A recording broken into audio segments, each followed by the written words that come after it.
that's breaking. 1 year jail term for Navjot Singh Sidhu. दोस्तों, आप लोगों ने कहावत सुनी होगी कि इंसान के कर्म और उसके कुकर्म, यानी कि जो उसके द्वारा अच्छे काम किए गए हैं और जो उसके द्वारा बुरे काम किए गए हैं, वो कभी उसका साथ नहीं छोड़ते, हमेशा उसके साथ चलते रहते हैं, उसका साया बनकर।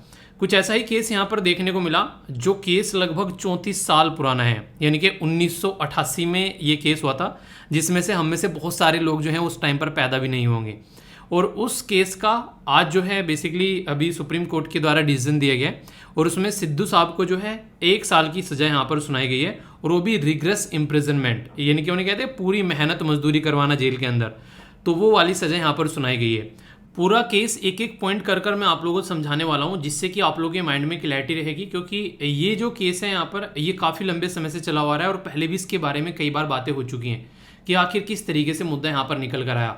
27 दिसंबर 1988 यानी कि 1988 को यहाँ पर एक पार्किंग को लेकर सिद्धू साहब और एक 65 साल के बुजुर्ग जिनका नाम था गुरनाम सिंह, उनके बीच में झड़प हुई, यानी कि झगड़ा हुआ, और झगड़े में यहाँ पर धक्का मुक्की भी बेसिकली देखने को मिली। तो उसके चलते जो यहाँ पर गुरनाम सिंह जी थे उनकी यहाँ पर डेथ हो जाती है। तो ये जो डेथ हो जाती है यहाँ पर उस टाइम पर नवजोत सिंह सिद्धू जी और यहाँ पर उनके साथ में उनके फ्रेंड थे जिनका नाम है रुपिंदर सिंह। तो ये दोनों उस टाइम पर एक साथ में थे, और कई सारी जो मैं न्यूज़ अभी पढ़ रहा था इसके बारे में, तो ये भी बताया जाता है कि यहाँ पर उसको छोड़कर जो है वहाँ से भाग गए थे। ठीक है, एक तरीके से नहीं वो इंसान को छोड़ना वहीं पर और भाग जाना। तो यहाँ पर जब केस दर्ज हुआ तो यहाँ पर इसको बेसिकली गैर इरादतन हत्या का मामला दर्ज हुआ, यानी कि इरादा नहीं था हत्या करने का, पर लेकिन उनकी डेथ हो गई। तो ये ऐसा कुछ केस दर्ज हुआ। तो जब ये केस यहाँ पर दर्ज हुआ उसके चलते यहाँ पर जो सेशन कोर्ट है, सेशन कोर्ट ने यहाँ पर बेसिकली इनको बरी कर दिया, पर लेकिन घर वालों को लगा यार ऐसे कैसे, मतलब घर में से हमारे किसी की डेथ हो गई है और यहाँ पर इनको बरी कर दिया गया है। तो उस टाइम पर यहाँ पर वो मामले को लेकर हाई कोर्ट में पहुंच गए। तो सुनवाई के दौरान जो है जब सेशन कोर्ट ने यहाँ पर बरी कर दिया और हाई कोर्ट में यहाँ पर केस पहुंचा, और वो भी सबूतों के अभाव में, तो 1999 में इनको बरी कर दिया गया था सेशन कोर्ट से। तो हाई कोर्ट में ये जो मामला 2006 में जब पहुंचे यहाँ पर, तो सिद्धू साहब को यहाँ पर 3 साल की सजा सुना दी गई और 1 लाख रुपए का जुर्माना लगा दिया गया। यानी कि यहाँ पर अब जो केस में बरी किया गया था उसी केस में अब इनको 3 साल की सजा मिल गई और उसी के साथ में 1 लाख का जुर्माना भी लग गया। तो जब स्टार्टिंग में सेशन कोर्ट का डिसीजन आया था उस टाइम पर जिनके घर की डेथ हुई थी बंदे की, वो बेसिकली कोर्ट में पहुंचे थे, पर लेकिन अभी यहाँ पर सिद्धू साहब के ऊपर यहाँ पर ये सजा और जुर्माना लगा, तो अब की बार ये कोर्ट में पहुंचे। तो वो सेशन कोर्ट से हाई कोर्ट में आए थे, हाई कोर्ट से उसको सुप्रीम कोर्ट में लेकर गए मैटर को। तो सुप्रीम कोर्ट में जब मैटर पहुंचा यहाँ पर ये 16 मई 2018 को, तो यहाँ पर इसको गैर इरादतन हत्या बताकर फिर से हमारी कंट्री में इंडियन पीनल कोड भारतीय दंड संहिता का जो 304 बेसिकली सेक्शन है उसके तहत इनको बरी कर दिया गया।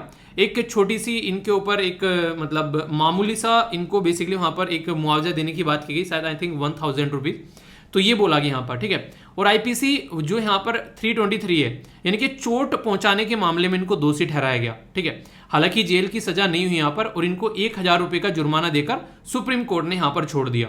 अब यहाँ पर जब सुप्रीम कोर्ट के द्वारा ये डिसीजन सुना दिया गया उसके बाद में अब घर वालों को, तो बेसिकली जिनके घर का कोई इंसान गया है उनको तो शांति होती नहीं उस चीज को लेकर कि यार ऐसा कैसे हमारे घर का इंसान मर गया और यहाँ पर सामने वाले इंसान को कोई सजा भी नहीं मिली है।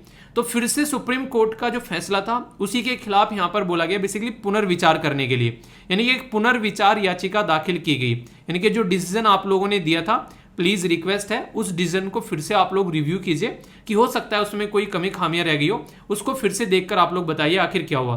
तो यहाँ पर जब ये केस फिर से सुना गया तो इसकी फिर से इसको रिव्यू किया गया। तो इंडियन पीनल कोड यानी कि भारतीय दंड संहिता का जो यहाँ पर बात करेंगे 304 के तहत यहाँ पर जब चीजें देखने को मिली, तो यहाँ पर सेक्शन 304 के तहत यहाँ पर अब इनको सजा सुनाई गई है। तो याचिका दर्ज होने के बाद में फैसला आया, तो इस फैसले में जो नवजोत सिंह सिद्धू साहब को सजा सुनाई गई, तो अब यहाँ पर 1 साल का यहाँ पर रिग्रेस इम्प्रिजनमेंट यहाँ पर इनको बेसिकली सजा सुनाई गई है।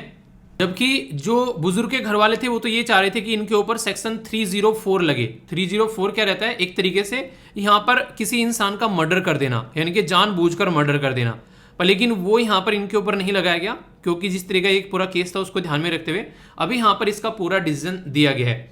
अगर सिद्धू साहब के बारे में आप लोग थोड़ा सा जानना चाहते हैं और फर्स्ट टाइम यहाँ पर आप लोग वीडियो को देख रहे हैं, तो इनके बारे का इनका जो करियर है वो आप लोग काफी इंटरेस्टिंग देखने को मिलेगा। अक्सर आप लोगों ने इनको कपिल शर्मा के शो में देखा होगा, पर यहाँ पर इनका पॉलिटिकल करियर भी आप लोगों को पता होगा। इससे पहले ये क्रिकेटर हुआ करते थे, अभी यहाँ पर ये पॉलिटिक्स में पूरा सक्रिय हैं प्रेजेंट टाइम पर अगर बात करें।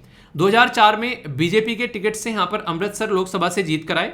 2006 में इनके द्वारा इनके ऊपर बेसिकली गैर इरादतन हत्या का जब मामला चला तो इनको इस्तीफा देना पड़ा यहाँ पर। 2007 में लोकसभा का उपचुनाव जीता गया इनके द्वारा। 2009 के अंदर में अमृतसर से फिर से लोकसभा का सीट चुनाव जीत कर आए, पर लेकिन 2014 में जब इलेक्शन हुए, आप लोगों को पता है 9 के बाद में फिर जनरल इलेक्शन 2014 में हुए, उस टाइम पर इनका टिकट जो है वो अरुण जेटली जी को दे दिया गया। ठीक है, आप लोगों ने उस टाइम पर देखा भी होगा, काफी ज्यादा बेसिकली मतलब एक अलग ही माहौल बना हुआ था इनके उस मुद्दे को लेकर। 2016 में राज्यसभा भेजा गया, जिसके चलते सिद्धू जी ने मेंबरशिप छोड़ दी, और फिर 2017 में इनको लगा कि बीजेपी से इनका काम नहीं बनेगा तो ये कांग्रेस में ज्वाइन हो गए।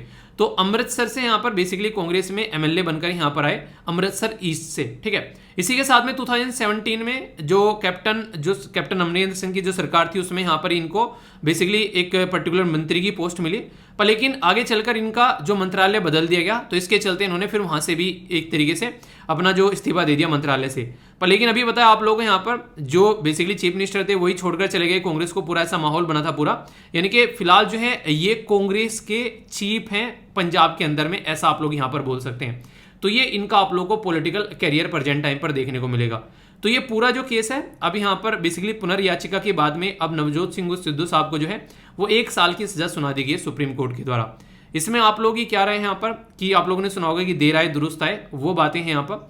तो सुप्रीम कोर्ट के द्वारा ये डिसीजन यहाँ पर दिया गया, तो इससे ये सीखने को मिलता है कि कभी भी इंसान को कानून वगैरह नहीं तोड़ने चाहिए, हमेशा एक दायरे में रहकर काम करना चाहिए, वरना दिक्कतें कभी भी देखने को मिल सकती है। तो ये थी एक छोटी सी इन्फॉर्मेशन जिसके बारे में आप लोगों को थोड़ा सा एक आइडिया होना चाहिए, क्योंकि ये न्यूज़ जो है वो काफ़ी लार्ज स्केल पर ट्रेंड कर रही थी, तो इसके चलते मुझे लगा इसकी एक छोटी सी एक वीडियो आप लोगों के लिए बनानी चाहिए। तो बाकी कैसी रही ये इन्फॉर्मेशन जरूर बताना। इसके चलते मिलता हूँ नेक्स्ट वीडियो में, तब तक अपना ध्यान रखिए। बड़ों को नमस्ते, छोटों को प्यार, छोटी सी लाइफ एंजॉय करार। मिलता हूँ नेक्स्ट वीडियो में, तब तक के लिए जय हिंद। और हाँ, जो 1 ईयर वाला करंट अफेयर का वीडियो है वो जरूर देखिएगा, सारे रिवीजन आप लोग हो जाएंगे। और जो रेगुलर दोनों वीडियो आती हैं द हिंदू और नैनो मैगजीन की, उनको आप लोग अच्छे से देखते रहिए। स्टैटिक और करंट पोर्शन आप लोग कवर हो रहा है, और पॉलिटी के लेक्चर जितने ज़्यादा हो सके उतने रिवाइज कीजिए, ताकि एग्जाम में कोई दिक्कत देखने को न मिले। ठीक है।